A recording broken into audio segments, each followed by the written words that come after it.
राधे राधे, जय श्री कृष्णा। मैं सीमा सिंह बड़ों को चरण इंस्पायर, छोटों को प्यार और बराबर वालों को नमस्कार करती हूँ। आज मैं आपको चातुर्मास के महात्म्य का 21वां अध्याय सुनाने जा रही हूँ। अब तक हमने 20 अध्याय सुने हैं। आशा करती हूँ आपको सभी अध्याय अच्छे लग रहे होंगे।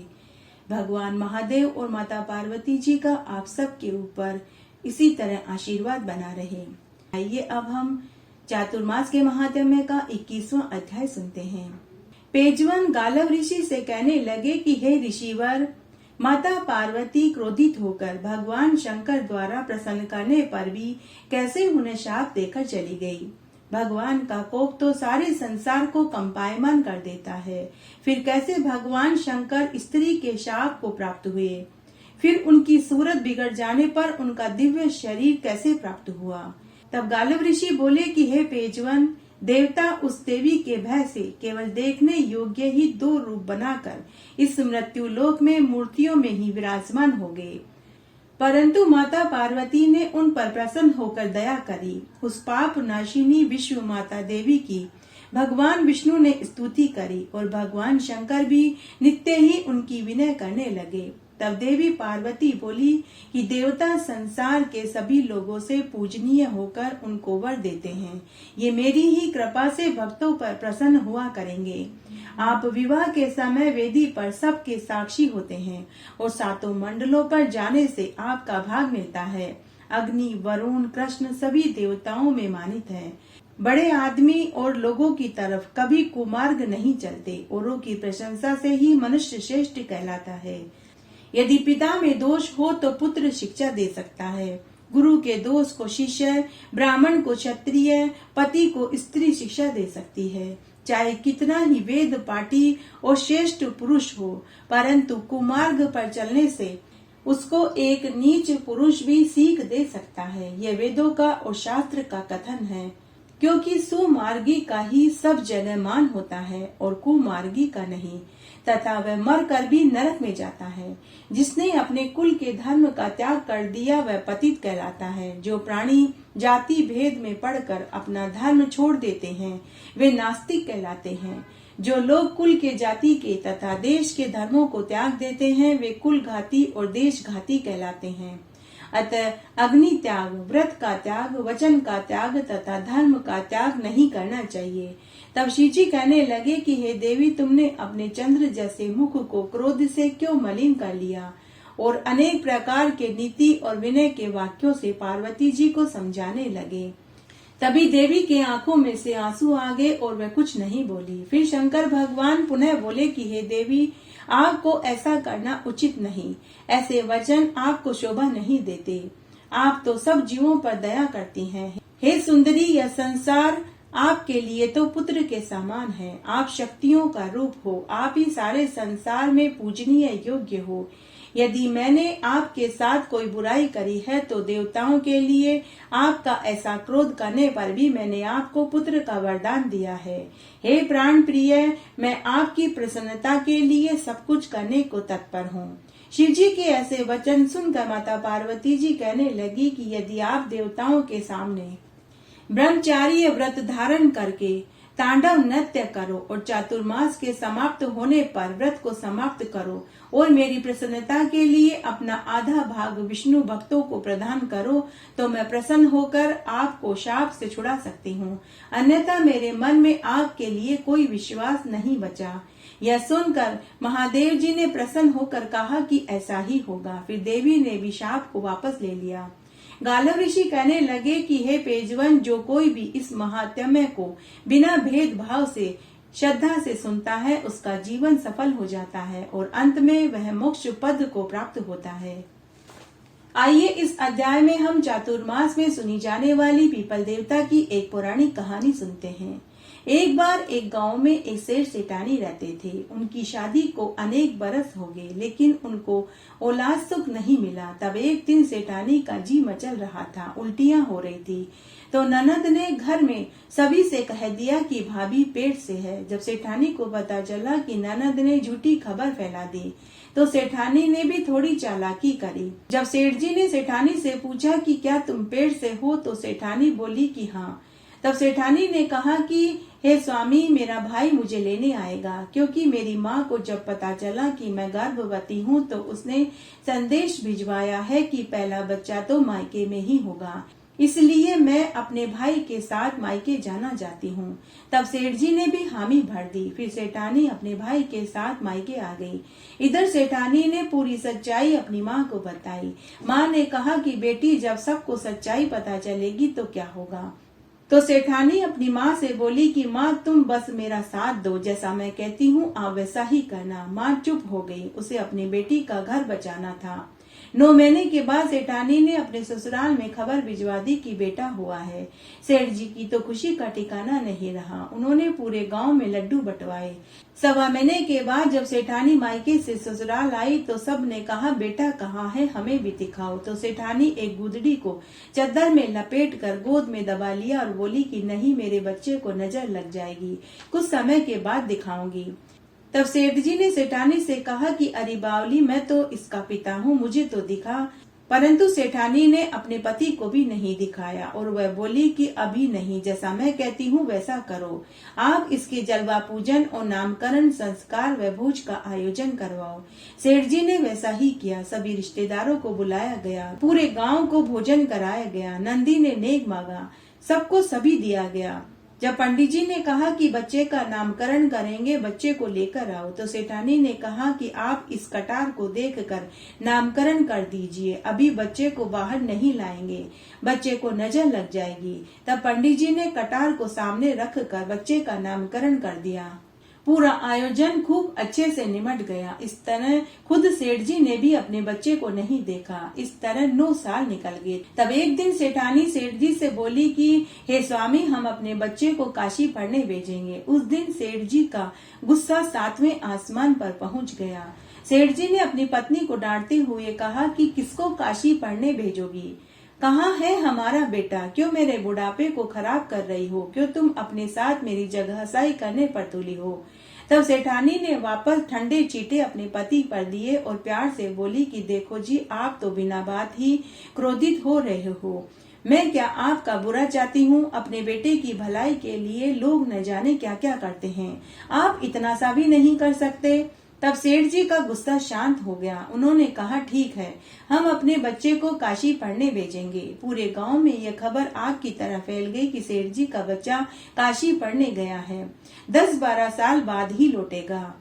तब एक दिन सेठानी ने वापस सेठ जी से कहा कि देखो जी, हमारा बेटा काशी पढ़ने गया है, न मालूम कब आएगा, तब तक आप उसके लिए कोई अच्छा सा परिवार देखो, कोई सुसंस्कृत लड़की तलाश करो, हम कटार से उसकी सगाई और शादी कर देते हैं।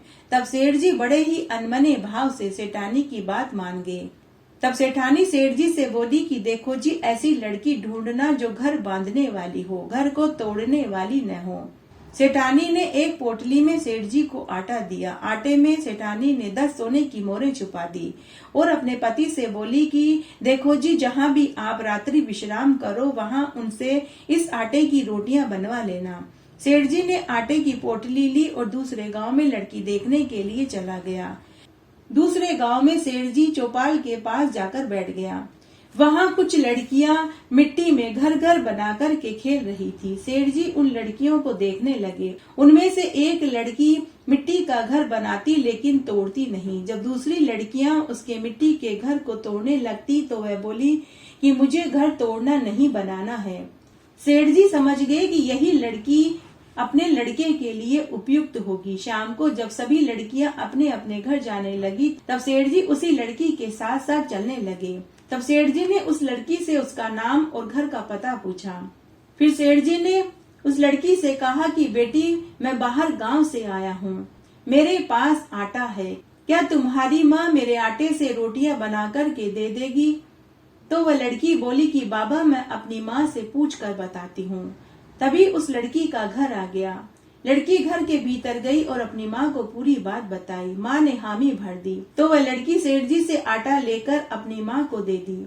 जब उसकी माँ ने आटे की पोटली खोली तो उसमें से सोने की 10 मोहरें निकली। लड़की की माँ के मन में लालच आ गया। उसने सोचा कि जिस इंसान के आटे में इतनी सोने की मोहरें हैं, वो न जाने कितना अमीर होगा। अगर उसके कोई बेटा हो तो मैं अपनी बेटी का विवाह कर दूंगी। भोजन बनने के बाद लड़की की माँ ने सेठ जी को भोजन परोस दिया। बातों ही बातों में पता कर लिया उनके भी एक बेटा है जो काशी पढ़ने गया है। तब लड़की की माँ ने अपनी लड़की की शादी की बात उनके बेटे से चलाई। सेठ जी तो यही चाहते थे। सेठ जी ने झट से हाँ कह दी और बोला कि मेरा बेटा तो काशी पढ़ने गया है, अगर आपको कोई ऐतराज न हो तो हम आपकी लड़की की शादी कटार से करवा सकते हैं। लड़की की माँ तुरंत राजी हो गई। उसके बाद लड़की की शादी कटार से करवा दी। सेठ जी लड़की को लेकर घर आ गए। सेठानी ने पहले से ही सारी तैयारी कर रखी थी। बहू का गृह प्रवेश करवाया, मंगल गीत गाए गए, पूरे गांव को लड्डू बांटे गए। इस तरह 6 महीने निकल गए। इस तरह सेठ सेठानी बड़े मजे से रहने लगे। सेठ सेठानी रोज की तरह मंदिर जाने लगे तो सेठानी अपनी बहू से बोली कि बहू, चूल्हे की आग और परिंदे का पानी खत्म मत होने देना, घर में झाड़ू पोछा कर लेना, खाना बना लेना, तब तक हम मंदिर दर्शन करके आते हैं। लेकिन एक दिन चूल्हे की आग भी खत्म हो गई और परिंदे का पानी भी खत्म हो गया। बहू भागी भागी कुएं पर से पानी भर के लाई और पड़ोस में आग लेने के लिए गई। तब बहू ने पड़ोसन से बोला कि अरे बहन, जल्दी से मुझे आग दे दो, मेरे सास ससुर आते होंगे, मुझे भोजन बनाना है। तो पड़ोसन ने कहा कि अरे खांडिया की बहू, इतनी भी क्या जल्दी है, थोड़ी देर हमारे पास भी बैठ। अरे तेरे सास ससुर के कोई बेटा नहीं है, हमने तो आज तक नहीं देखा, क्या तूने देखा है? तो बहू ने कहा कि नहीं, मैंने भी नहीं देखा, लेकिन मेरी सास कहती है कि मेरे पति काशी पढ़ने गए हैं। पड़ोसन ने कहा कि तेरे सास ससुर झूठ बोलते हैं। तो बहू उदास हो गई। बहू ने पड़ोसन से कहा कि अब मुझे क्या करना चाहिए। पड़ोसन ने बहू को सीख दी और कहा कि आज दाल रोटी जली हुई बना देना, झाड़ू पोछा मत लगाना और संध्या को दीपक भी मत जलाना। उस दिन बहू ने ऐसा ही किया, न तो झाड़ू पोछा लगाया, न ही सास ससुर के कपड़े धोए और साथ ही दाल रोटी भी जली हुई बना दी और संध्या को दीपक भी नहीं जलाया।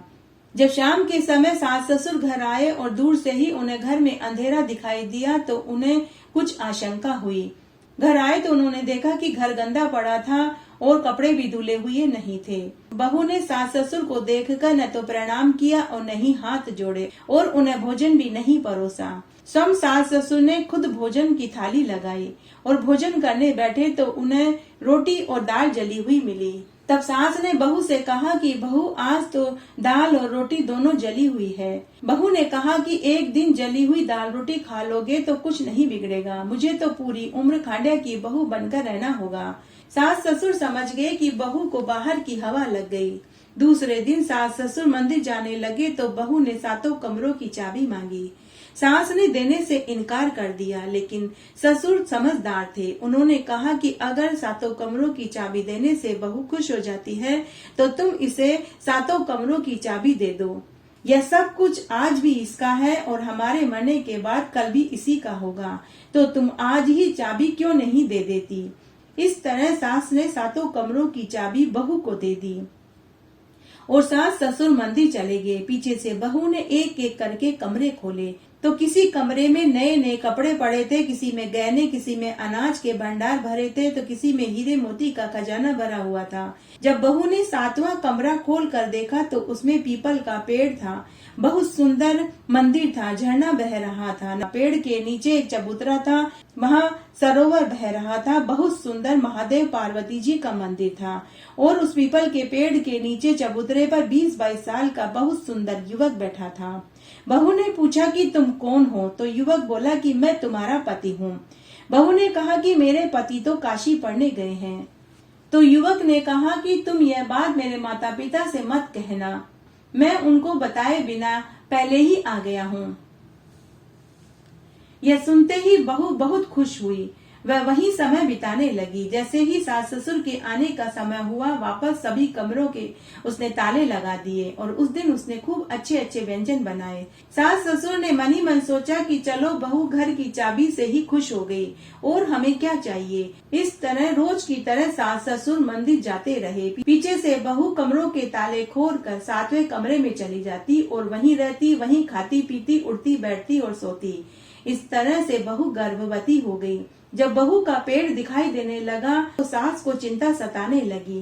सास ने अपनी बहू से कहा कि हमारा बेटा तो काशी पढ़ने गया है, फिर तुम पेट से कैसे हुई। बहू ने अपनी सास ससुर को पूरी सच्चाई बता दी।